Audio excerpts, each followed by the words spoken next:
कैसे करें माँ की आराधना जिससे माँ का आशीर्वाद प्राप्त हो और हमारा जीवन सुखी हो। नमस्कार दर्शकों, मैं मिसेस कश्यप पंचतत्व ज्योतिष केंद्र में आप सभी का स्वागत करती हूँ। हम नवरात्रि पर माता की आराधना कैसे करें जिससे हमें माता का आशीर्वाद मिले और हमारा जीवन सुखी हो। दर्शकों, नवरात्रि एक संस्कृत का शब्द है जिसका अर्थ होता है नवराते। नवरात्रों में देवी माँ के 9 रूपों की पूजा की जाती है।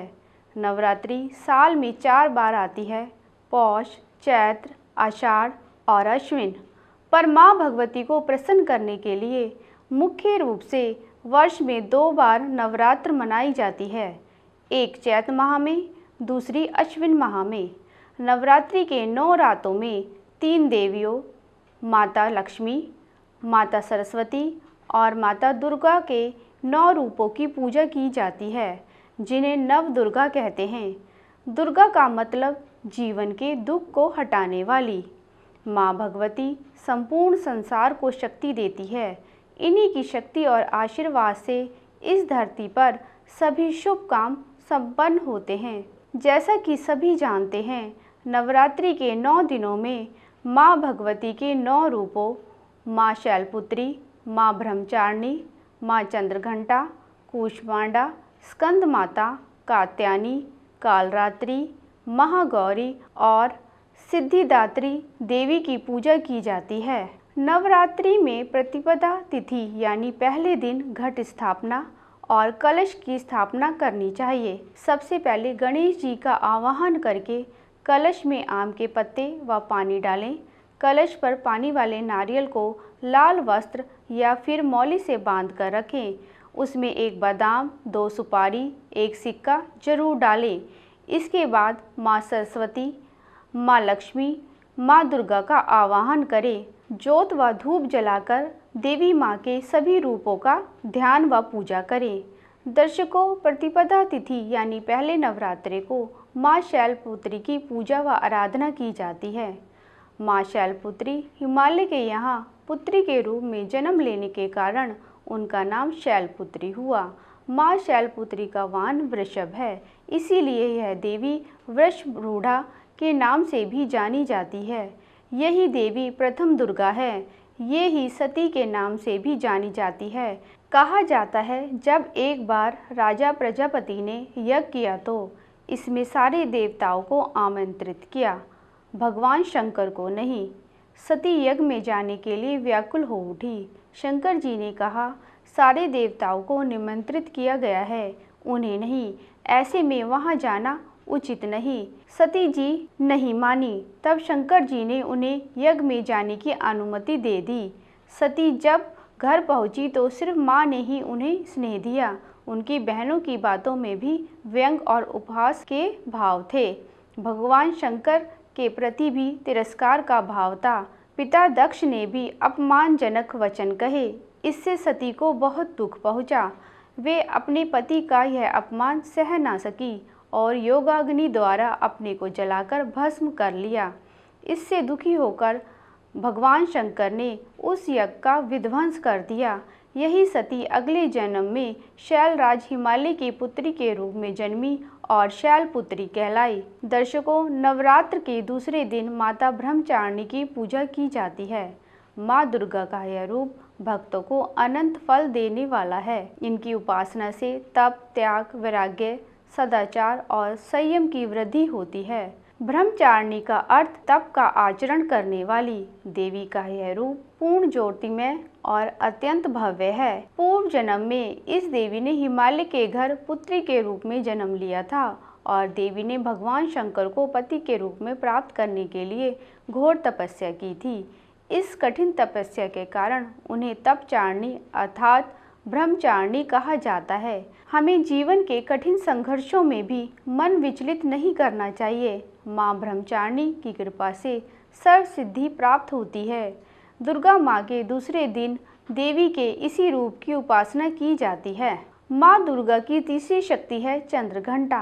नवरात्रि में तीसरे दिन इसी देवी की उपासना और आराधना की जाती है। देवी का यह रूप परम शांतिदायक और कल्याणकारी है।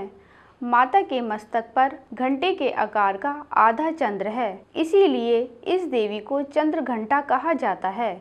नवरात्रि में तीसरे दिन इसी देवी की पूजा का महत्व है। इस देवी की कृपा से साधक को अलौकिक वस्तुओं के दर्शन होते हैं, दिव्य सुगंधियों का अनुभव होता है और कई तरह की ध्वनियाँ सुनाई देने लगती है। दर्शकों, नवरात्रि में चौथे दिन देवी को कूष्मांडा के रूप में पूजा जाता है। अपनी मंद हल्की हंसी के द्वारा अंड यानी ब्रह्मांड को उत्पन्न करने के कारण इस देवी को कूष्मांडा कहा जाता है। इन्हें सृष्टि की आदि स्वरूपा या आदि शक्ति भी कहा जाता है। इस देवी की 8 भुजाएं हैं, इसीलिए यह अष्टभुजा कहलाई। इनके 8वें हाथ में सभी सिद्धियों और निधियों को देने वाली जप माला है। पवित्र मन से नवरात्रि के चौथे दिन इस देवी की पूजा आराधना करनी चाहिए। इससे भक्तों के रोगों और शोकों का नाश होता है तथा उसे आयु, यश, बल और आरोग्य की प्राप्ति होती है।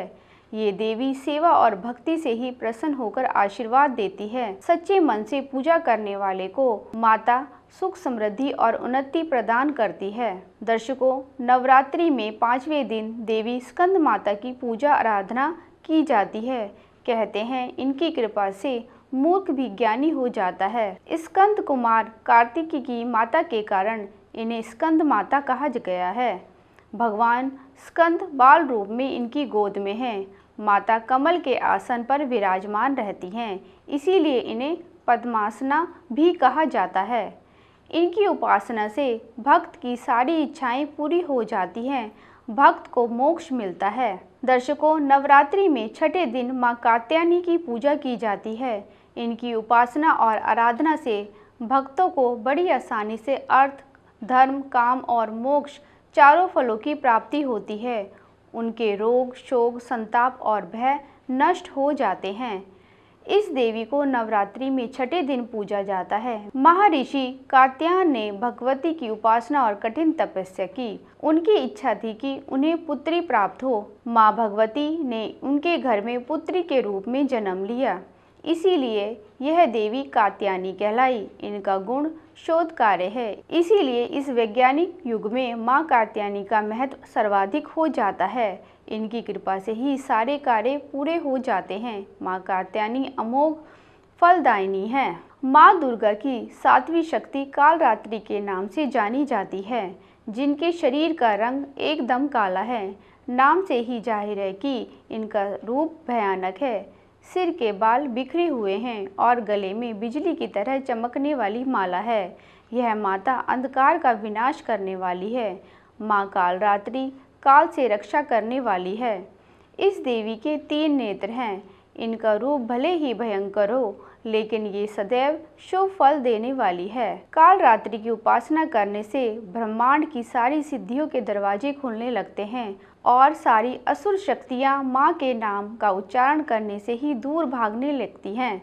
इसीलिए जितनी भी बुरी शक्तियाँ हैं और भूत प्रेत सच्चे मन से इन्हें याद करने से ही भाग जाते हैं। दर्शकों, नवरात्रि में 8वें दिन महागौरी शक्ति की पूजा की जाती है। इनके सभी आभूषण और वस्त्र सफ़ेद हैं, इसीलिए उन्हें श्वेतांबरा भी कहा जाता है। पति रूप में शिव को प्राप्त करने के लिए महागौरी ने कठोर तपस्या की थी। इसी वजह से इनका शरीर काला पड़ गया, लेकिन तपस्या से प्रसन्न होकर भगवान शिव ने इनके शरीर को गंगा के पवित्र जल से कांतिमय बना दिया। उनका रूप गौर वर्ण का हो गया, इसीलिए ये महागौरी कहलाई। ये अमोघ फलदायिनी है। महागौरी का पूजन, उपासना, आराधना कल्याणकारी है। इनकी कृपा से अलौकिक सिद्धियां प्राप्त होती हैं। महानवमी यानी नवरात्र का अंतिम दिन। इस दिन देवी माँ के सिद्धिदात्री रूप की पूजा की जाती है। इसके साथ ही नवरात्रि पर्व का समापन हो जाता है। इस पावन दिन यानी नवमी को माता की पूजा करने पर भक्तों को समस्त प्रकार की सिद्धियां की प्राप्ति होती है। देवी दुर्गा के इस अंतिम स्वरूप को नव दुर्गा को सबसे श्रेष्ठ और मोक्ष प्रदान करने वाला माना जाता है। यह देवी सब सिद्धियां प्रदान करने वाली है। भक्त पर इनकी कृपा से कठिन कार्य भी संभव हो जाते हैं। माँ के चरणों में शरणागत होकर हमें निरंतर माँ की आराधना और उपासना करनी चाहिए। दर्शकों, आप नवरात्रि के 9 दिनों में प्रतिदिन माँ भगवती को कौन कौन सा भोग लगाएं, उसके बारे में मैं आपको बताती हूँ, जिससे आपको माँ का आशीर्वाद, धन, स्वास्थ्य और अनचाही परेशानियों से छुटकारा मिले। दर्शकों, प्रथम नवरात्रि के दिन माँ के चरणों में गाय का शुद्ध घी अर्पित करें। माँ से आरोग्य रहने का आशीर्वाद मिलता है, शरीर स्वस्थ तथा निरोगी रहता है। दर्शकों, नवरात्रि के दूसरे दिन माँ को शक्कर का भोग लगाएं और इस भोग को परिवार के सभी सदस्यों को दें। इससे आयु में वृद्धि होती है। नवरात्रि के तीसरे दिन माँ को दूध या दूध से बनी मिठाई या खीर का भोग लगाएं और ब्राह्मण को भी भोजन कराएं। इससे जीवन के सभी दुखों से मुक्ति मिलती है। नवरात्रि के चौथे दिन माँ को मालपुए का भोग लगाएं।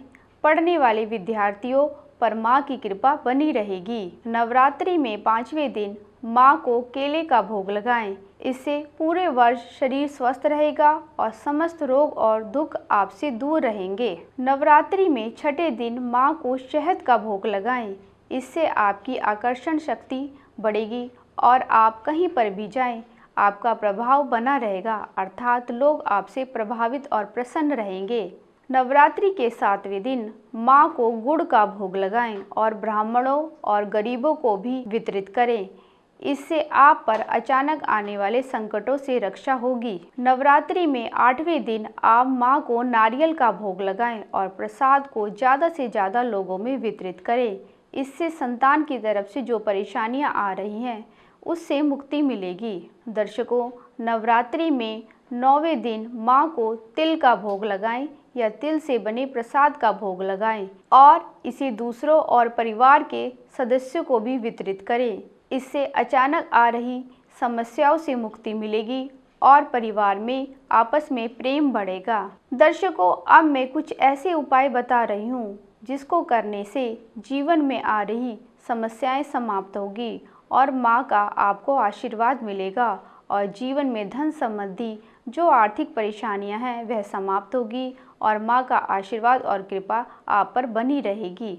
दर्शकों, अगर आपके जीवन में लगातार धन संबंधी समस्याएं आ रही हैं और आर्थिक परेशानियां लगातार काफ़ी समय से आई जा रही हैं, तो स्थिर लक्ष्मी की प्राप्ति के लिए माँ को पान के पत्ते में लाल गुलाब की 7 पंखुड़ियाँ रख कर अर्पित करें। यदि किसी काम को करने के लिए पूरे साल कोई शुभ दिन नहीं है तो नवरात्रों में कर लें। इससे किसी भी काम में सफलता जरूर मिलती है। दर्शकों, यदि आपका जीवन परेशानियों और अस्थिरता से भरा हुआ है तो नवरात्र के दिन दुर्गा सप्तशती का पाठ करें। इसके बाद माँ भगवती को लौंग कपूर से आरती करें।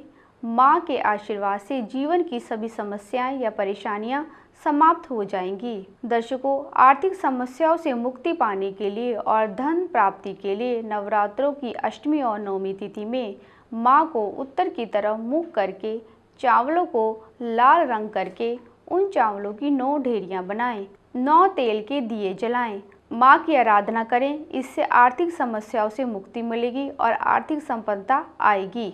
दर्शकों, नवरात्रों में मैं आपको एक अचूक उपाय बताती हूँ। 11 पीपल के पत्ते लें, उन पर राम नाम लिखें और उनकी माला बना लें।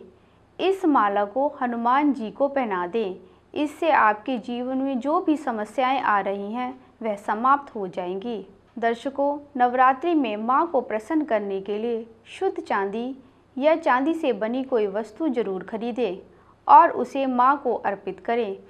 अब के लिए इतना ही। माँ भगवती की कृपा आप पर सदा बनी रहे और यह नवरात्रे आपके लिए माँ का आशीर्वाद और कृपा लेकर आए, ऐसी मेरी माता से आराधना है। नमस्कार। संपर्क करें पंचतत्व ज्योतिष केंद्र। अधिक जानकारी के लिए दिए गए नंबर्स पर आप हमें कॉल या व्हाट्सएप भी कर सकते हैं दोस्तों, अगर आपको हमारा वीडियो अच्छा लगा है तो उसे लाइक और शेयर करना ना भूलें। अगर आपने हमारा चैनल अभी तक सब्सक्राइब नहीं किया है तो नीचे दिए गए रेड कलर के सब्सक्राइब बटन को दबाएं और उस बेल आइकन को दबाना ना भूलें, ताकि आपको भविष्य में आने वाली हमारी सारी वीडियोस सबसे पहले मिले।